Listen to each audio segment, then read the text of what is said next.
we're back from F1 testing, and maybe these guys have had a little rest, not sure. They'll be off to Australia before you know it. And the big story from F1 testing, of course, is that everything is looking rosy now in the land of Ferrari. And that's prompted a lot of discussion in our offices in Richmond. And a theory that our F1 reporter Scott Mitchell has come up with is to compare the management changes at Ferrari and the effect that they've had with what we've seen in Premier League football with Manchester United, getting rid of Jose Mourinho and bringing in Ole Gunnar Solskjaer.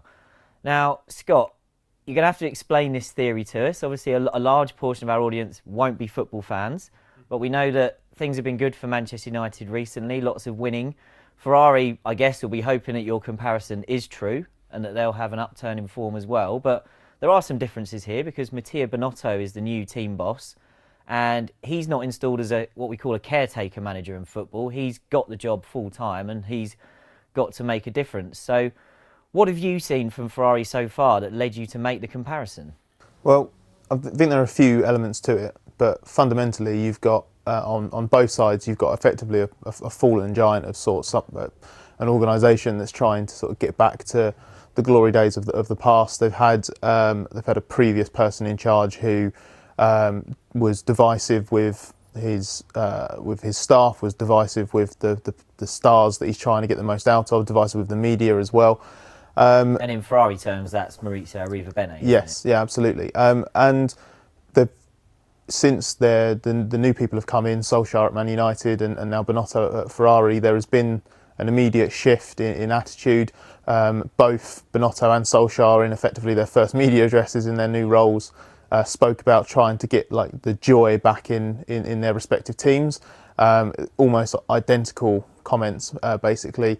And it's basically been for Manchester United and for Ferrari as well in pre-season testing. We've seen like some early easy wins. Basically, with United, the change came at a time when the fixtures turned and everything was looking quite good. So nice way to bed Ole Gunnar Solskjaer in, and that sort of then it becomes a cycle because everyone's enjoying themselves more because they're winning, and then they're happier, so they start playing better, so they keep winning, and it's all of this. And with Ferrari, it's very similar. Out goes Arrivabene, in comes a new person, new season, everything's looking good with the new car. Pre-season testing starts, everything looks really good with the new car, and it just sort of feeds itself. And the main thing across the two is also that neither of them have actually really done anything. So on the United side, Solskjaer's come in, it's mid-season, he's not built the team around himself. There's very limited amount that you can do straight away, but immediately we saw a change in results. They started winning and scoring goals left, right and centre. And that's because he's not the old person. There's a massive change in just not being the sort of cause of this poisonous atmosphere before.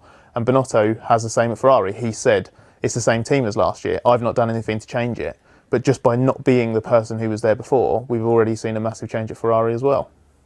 Ed, these are major organisations now. We're not talking about the days when a football team was 11 players and maybe a spare goalie, or the days when a Formula One team was a couple of drivers and sort of 8 mechanics going out.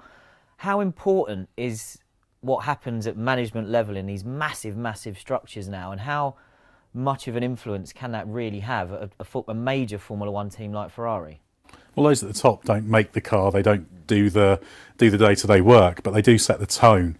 And I think the culture of a team is really important. What Scott was talking about there was that what Solskjaer's done at Man United and what Binotto's done at Ferrari is create a much more engaged culture where it's not about blaming people, where people are happy to be there, and it's more about being constructive and doing the job rather than being worried about the negatives that Arrivabene seem to bring with him.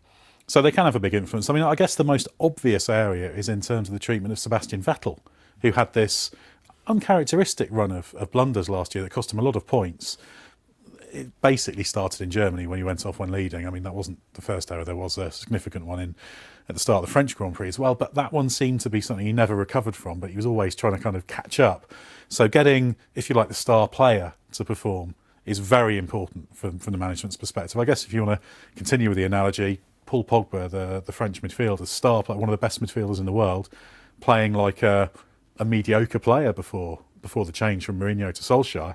And then suddenly he goes on this incredible run. Suddenly he's bossing games. He's dynamic. He's doing everything you expect. And that's what Ferrari needs to produce from Vettel. And that seems to be what Binotto has the chance of doing. And we'll only really know when Ferrari's really in the really intense period when they're really stretched and under pressure.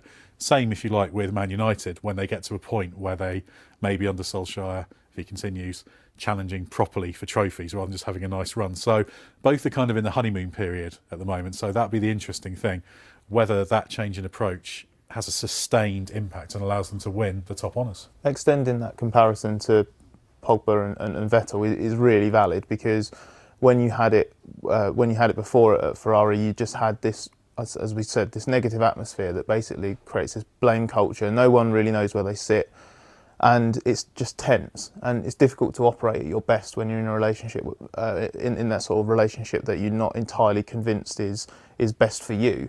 And we saw that with Vettel last year. I think he was, as much as he was responsible for his own errors, he was also, I feel, a victim of that Ferrari mentality. Look how good he was at Red Bull when he was the star man at Red Bull, when everything was working really well there. And, you know, he had a team boss who absolutely loved him. He had management that really loved him. So it was always arm around the shoulder if things didn't go wrong, because you're our guy. He never got really in trouble, did he, if he upset Mark Webber, for example? Exactly. And at Ferrari, while he was obviously number one at Ferrari because his teammate was Kimi Raikkonen and Vettel was your guide to the championship there, never really felt like him and Maurizio Arrivabene were sort of two peas in the same pod, so to speak. But with Binotto, he's come in and said, OK, Vettel is our number one, and while we're expecting big things from Charles Leclerc, he's young and experienced, and Vettel's got to be the guy that goes for the championship. And then on the Man United side, it's the same with Pogba. There was such a divide between him and Mourinho. If you think how big a story it always was whenever there was a bit of frosty body language between the two. I remember there being some footage from training, for example, where Pogba's demeanour and attitude changes completely as soon as he sees Mourinho. And you think, I know people, and it'll be the same on the Vettel side, people think that these multi-millionaire athletes who are in the best shape of their lives and the peak of their career should always be brilliant. There's no excuse. You know, it doesn't matter because you're ultimately responsible for your own action. It doesn't work like that. Everyone is human. Everyone responds differently to different things. And I think on Pogba's side, we've seen that. Solskjaer's basically allowed him to flourish. He's happy. He's enjoying his football. And that's a cliche, but that brings out the best of you. And I'm really optimistic that we're going to see the same with Vettel this year, because everything we saw from him in pre-season testing, even after he had a massive crash at turn 3, was positive, and he's sort of looking at it in the right way. He's got the right mindset, and if that can carry on into the season, I think we're going to see him back to his best. Ed, one of the things Scott said early on there was that Binotto has been very honest and said, I haven't really done anything yet. And so far, he's basically been able to ride this crest of a wave by simply, as we said, not being the guy that was there before. And as I mentioned, Manchester United has a temporary manager at the moment and still has to make a decision on who that's going to be. And hopefully it won't be Maurizio Pochettino and he can stay at Tottenham. But Binotto's got the job full time, and there is going to come a point when he does have to do something. And how long is it before we have to say that his role is not just about cheering people up and letting them get on with it? Well, that's a good question. There'll be a flashpoint at some stage, whether it's a strategic blunder or Vettel makes a mistake or there's a team orders disagreement between Leclerc and Vettel. That's when there'll have to be some intervention, and he'll have to show that you can keep that good spirit, that good atmosphere there. It's when it's really stressed, when there's a real competition, when there's really something at stake. There's nothing at stake in pre-season testing. There's nothing really at stake for Manchester United at the moment, except for maybe a Champions League place for next season. And as the stakes get higher, so the pressure builds. So that's the important thing for Binotto. But I think the real strength Binotto has is he really does understand Ferrari. And this is the same for Solskjaer. Binotto joined Ferrari in '95, which I think was a year before Solskjaer joined Man United first time around as striker. And although Solskjaer hasn't been continuously at Man United, he had 11 years as a player and then 3-4 years as reserve coach. So he really understands the place. And I think that's what Binotto does as well. He'll understand the people, he'll understand the place.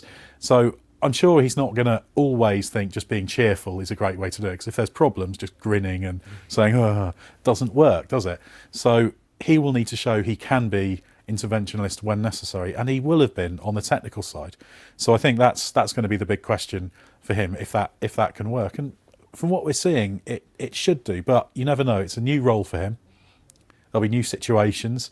He's been able to be a little bit more in the background before, but when he's front and centre and he's got a microphone in his face and he's trying to explain why Vettel and Leclerc have driven into each other, or why they didn't order one past the other, or why they made a strategic blunder, and responding to that without hanging people out to dry, a bit like the Arrivabene thing at Suzuka last year when they tried to go out on the wrong tyres, which made no sense, but just seemed to be this trying too hard almost to do something clever. And then Riva Bene threw the team under the bus for that, Exactly, didn't yeah. And actually, I think that was a stupid decision created by a poor management culture, which was putting pressure on people. All that your people can do at any one time is do the right thing. If you've got the second fastest car, then you're going to probably qualify third and fourth. You've got to make sure you qualify third and fourth. You don't jeopardise it. You win championships, I always say, on your bad days as much as on your good days, because everyone's good day is going to be a win or a 1-2, isn't it? So you need to make sure your bad days are third and fourth rather than 5th, 10th, 15th or whatever. So that's the challenge for Binotto, making sure that they do that, and on the bad days things are A, salvaged, and B, that he responds well without chucking people under buses. Scott, you were fortunate enough to spend a bit of time with Binotto during the F1 testing phase. From what you saw, do you have a confidence that once we get past what you could call the honeymoon period, he will be able to do the job that perhaps Riva Bene couldn't? Yeah, I saw a little bit of expert judgment on Binotto after that, because I came away really impressed by him as a person as well as what I thought I could see from a leadership point of view. I had to check up with someone who knows him really, really well. We've spent a long time working with him. Just said, I walked away sort of thinking, God, this guy actually seems really genuine. And it's really rare actually to think that with someone who has been in the F1 team for so long, because especially one like Ferrari, there's a lot of politics at play.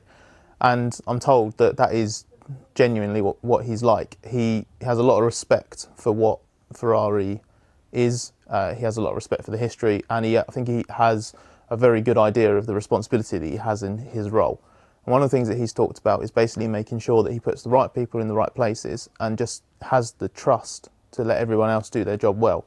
He will know better than anybody who are the most talented people at Maranello, and the best way to get the sporting and the sporting side working with the technical side, and within that technical side making sure that the car and engine people are working well with each other, because he's done that. He knows what it takes. So I think there is genuine substance there. It is exactly the same as what's going on at United, and we've seen over the last few weeks where, okay, yeah, everyone's happy, there's lots of smiles, but is there some steel behind it? For Solskjaer, it's right, okay, can you go toe-to-toe with experienced managers and beat them tactically? Can you go up against a top side in Europe and beat them? And even if you don't have that immediate success right away, like United had in the Champions League, for example, against Paris Saint-Germain, it's how you respond to that. It's, okay, do you panic? Do you sort of say, okay, this is a building project, and you target the weaknesses and improve them? And that's what we're going to see with Binotto. The Ferrari Binotto side is a little bit further behind than Solskjaer United. We don't have a lot of answers at the moment, but I think we'll start to see them fairly early on. And I'm really looking forward to seeing the first signs of development from Ferrari on the car side, what the engine does, how they respond to Leclerc coming at Vettel, because all of these things are going to be crucial, and that is ultimately going to be what defines Binotto as a leader, much more than being a happy-go-lucky chap at the start of the regime.